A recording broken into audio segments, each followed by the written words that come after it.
We're going to get started. We have a lot to cover, and we're going to get started talking about an event that is happening on Friday, which is honoring our local veterans, the Veterans of the Year Award for Monterey County.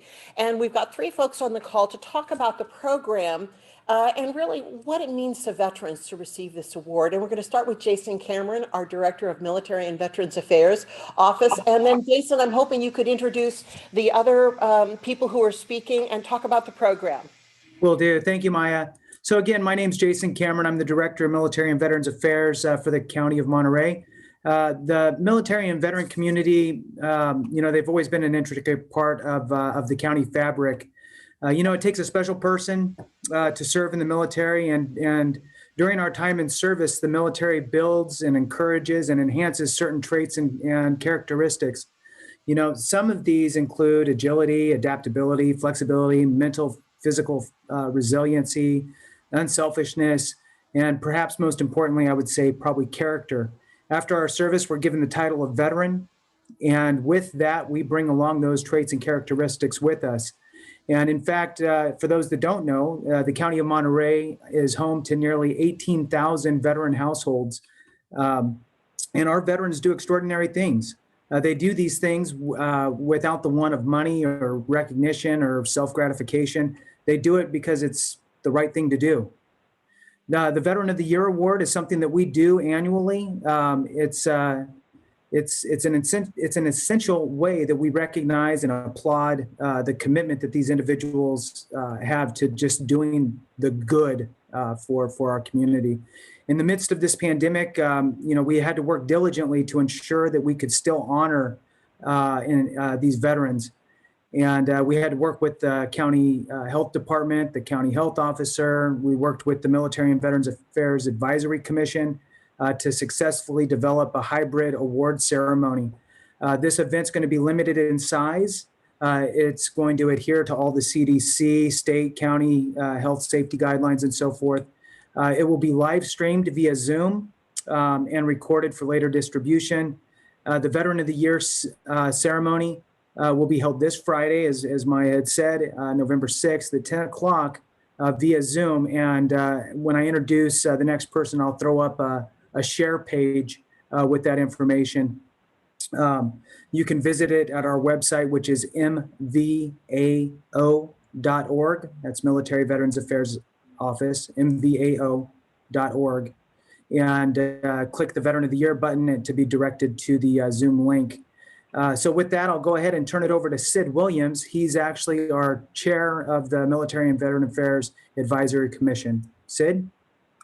Hi, thank you, Jason.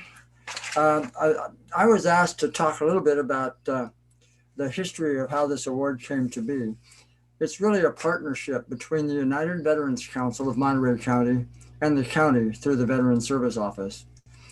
The United Veterans Council was started in 1983, and several years later, around 1990-91, the Veteran of the Year recognition program came into being.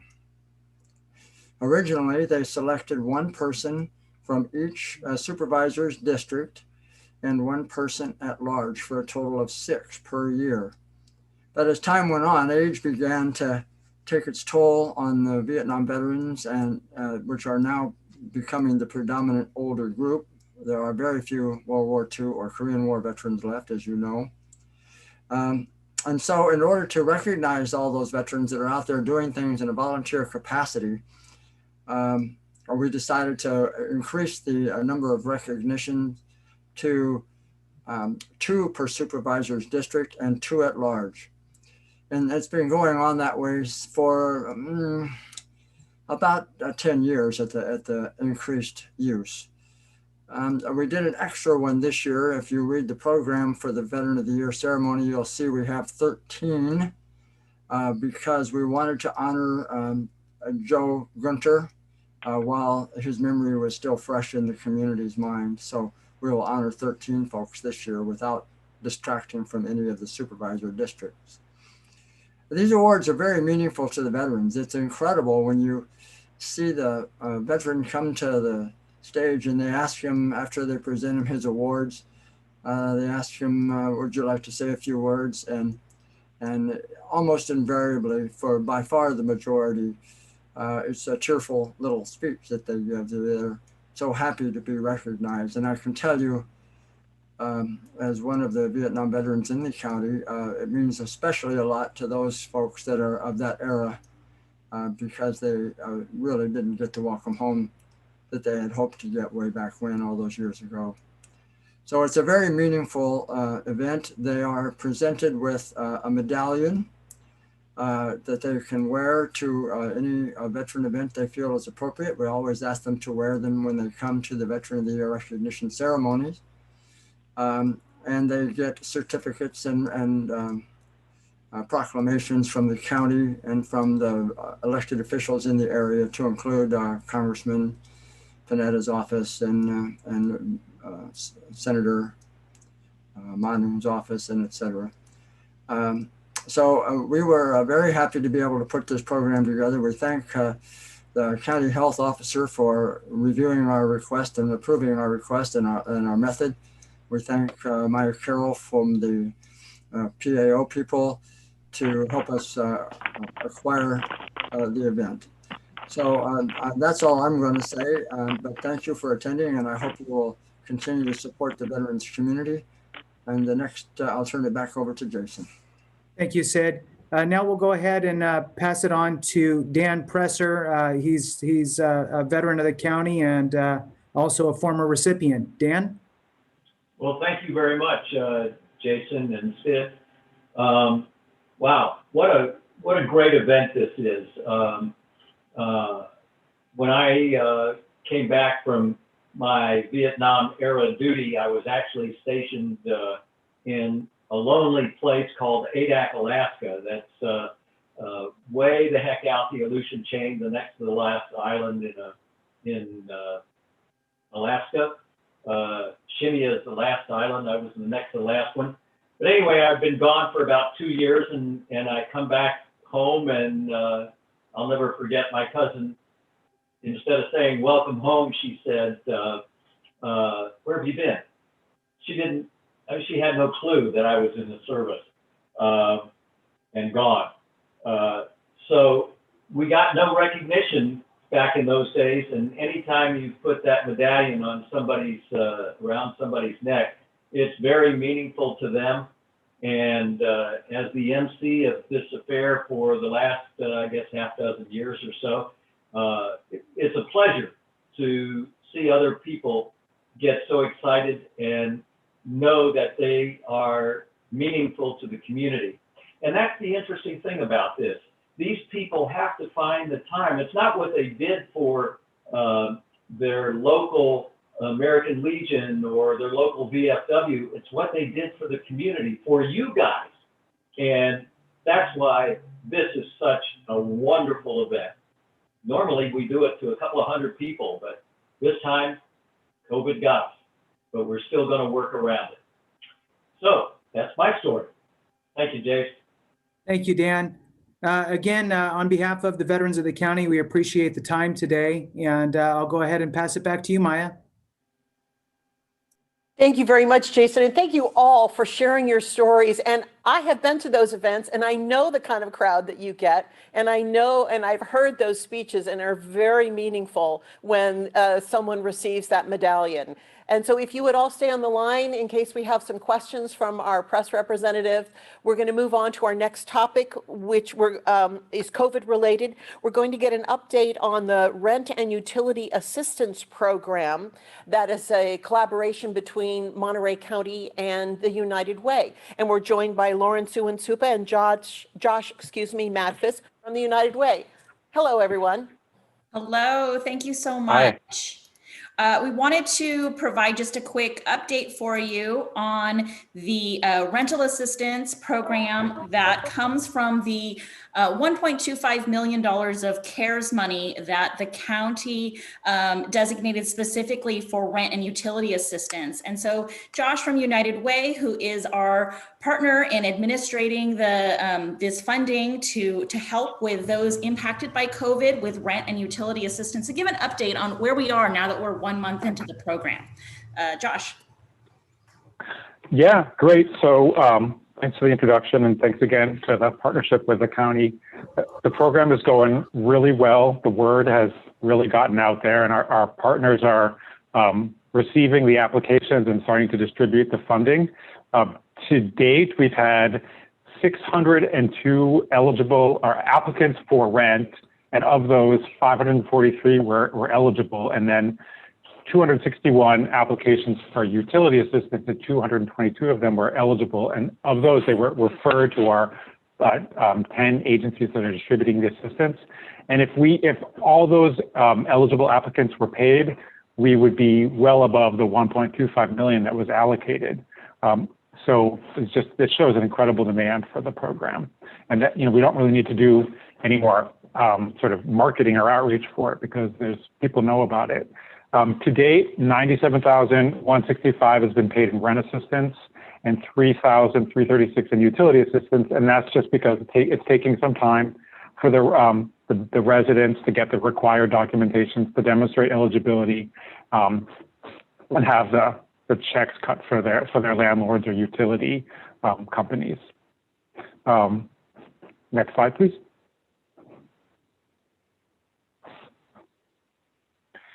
So this just is a nice pie chart that just shows the dollar amount or the percentage paid by the different agencies.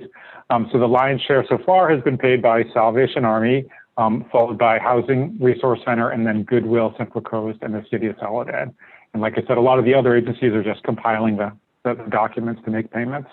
For utilities, most of it's been paid by City of Soledad, followed by Goodwill, and then Pajaro Valley Prevention and Student Assistance, and Monterey One Water.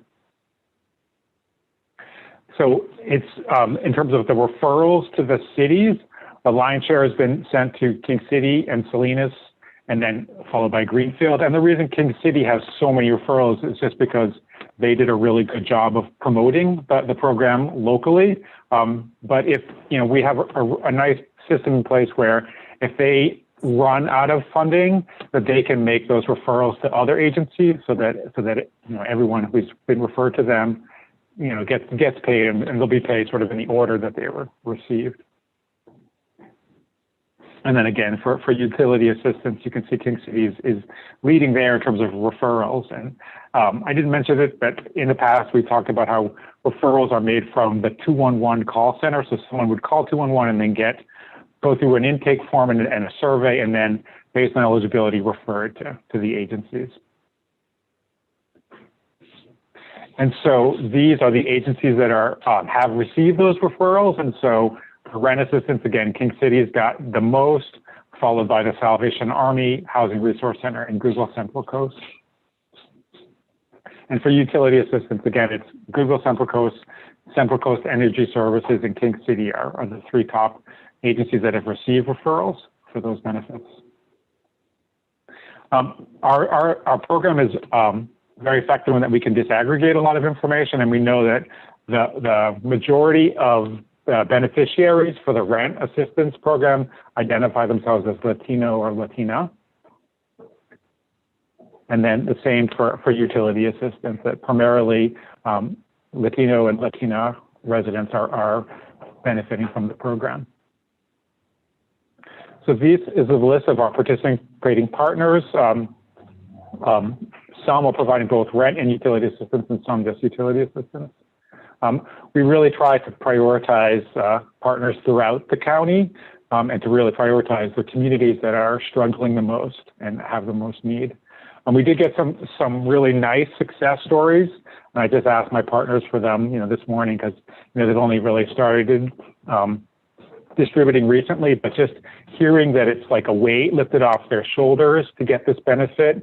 A really nice story from Goodwill where this mom was struggling. She had to choose between paying rent and paying for like groceries and to put food on the table, and to repair her car. And by getting her rent paid for from the program, she was able to do both. And what a horrible choice to have to choose between being homeless and taking care of your kids. So thank you for this support, because it's really helped them. In Gonzales, we've seen elderly people really apply and benefit from the program. And again, just a real sense of relief and satisfaction and you know, just happiness that they're able to have this need met. So if there are any questions. Thank you very much. That was such a great and thorough presentation on the program, and I'm sure there'll be some questions. We have just two more presenters. We're going to be joined by Diana Jimenez, also from Department of Social Services. She has an update for us on the Great Plates Delivered program, and also some information about some additional programs that Social Services is starting. And I see her on the call, but I'm not seeing her on the screen. Sorry about that, Maya. There you go. All right, I see. Well, I hear you. Yeah, I'm sorry. I'm having difficulty with this new computer trying to get back on the screen. So I apologize for that. I'll try to figure that out before the end of my presentation. But good afternoon, and thank you, Maya, for the opportunity to share an update. I'm happy to report that Monterey County DSS was able to extend the Great Plates Delivered program through December 20th of this year with the assistance of new state CARES money as well as FEMA funding. And as a reminder, the Great Plates Delivered program was started in May of this year, and it has two goals. One is to help seniors age 60 and over at high risk of contracting COVID-19 to stay home and stay healthy by delivering 3 nutritious meals a day. And second, to provide essential economic stimulus to local businesses struggling to stay afloat during this pandemic. And as of October, the end of October of this year, there are over 250 seniors participating in the Great Plates program. Over 77,000 meals have been served, and we have provided approximately 1.7 million in stimulus money to assist local businesses that we have contracted with to provide the meals. The Great Plates program is making a difference, and I would like to share a quote from a senior who wrote to express her appreciation for the program. And she stated, I'm afraid we'd be eating a lot of peanut butter sandwiches and cold cereal these days if it wasn't for the Great Plates Delivered program. My husband had a pacemaker put in this week, and I'm not recovering well from my back surgery. It is difficult to do much of anything. You've taken the worry out of grocery shopping and meal preparation. So although the Great Plates program is very beneficial, it's not enough to meet the needs of our growing senior population, who are not only at high risk of contracting COVID, but may also be suffering food insecurities. So as a result, effective this month, November, we started a new program called the AAA Cares Meals Program to serve additional seniors who are sheltering in place and who don't meet the criteria for the Great Plates Delivered program. The AAA Cares Meals Program will run through June of next year. And we have increased the number of seniors we can serve through both of these programs and are accepting applications. Interested seniors can call United Way's 211 for screening and referral information for both programs. And I'd like to end by thanking again United Way and the 211 staff for their continued assistance with the screening process, and also you and the media for assisting us in helping spread the word about these programs to our community. And that's it for me. Thank you. Thank you very much, Diana. It's really great to hear that great news about the program, and what a great comment from someone who really got what the program was designed to do. And then our final presenter is Karen Smith from the Health Department. She's got an update for us on flu shots and flu clinics. And if you haven't gotten your flu shot, it's not that she's going to show up at your door, but she's going to remind you to get one. Yes, please do. The best way we can fight the flu is to get a flu shot. So over the last month, in partnership with various groups and all the hospitals and MPC and all sorts of people, we managed to give over 2,000 shots, flu shots in the community, free flu shots. But we're not done.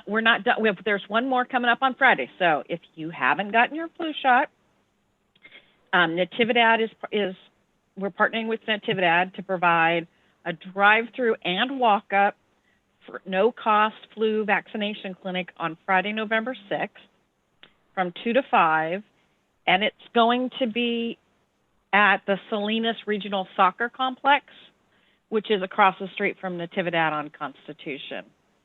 So vaccines are free. You don't need any identification or insurance card. Just come and get your flu shot. If you can't make it and you still haven't gotten your flu shots are available at your provider or at almost any pharmacy in the area. So go out, get your flu shots, and stay well. Oh, and wash your hands. Thanks. Thanks very much, Karen. And that is all the presenters that we have for today. And so I'm going to turn to chat for questions. And we do have a question for you, Karen. The 2,000 number that you just mentioned, is that for county flu shot events only? Yes. That is just the events that we sponsored and the flu vaccine that we gave away. All right.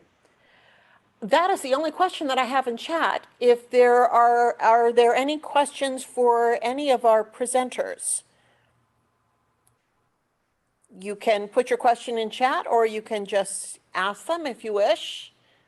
I'll give people a second. Sounds like we've been extremely thorough in providing information. Well, I'll add something. People over 65 need that double whammy flu shot instead of the regular flu shot. So Karen, if you know about that, please mention it to everybody. Yes, there's a higher dosage flu shot. I don't believe it's available at the big flu clinics that we do, but most pharmacies carry it. I would give them a call before you go, but yes, people over 65 need the super duper shot. And that would be a technical term. Super duper. All right. All right. So thank you for that, Dan, and bringing that up. And I have no other questions here. So thank you everyone who joined on the call today. We really appreciate the information that you're sharing. And that will wrap up our media briefing for today. Have a great rest of the day. Thank you all.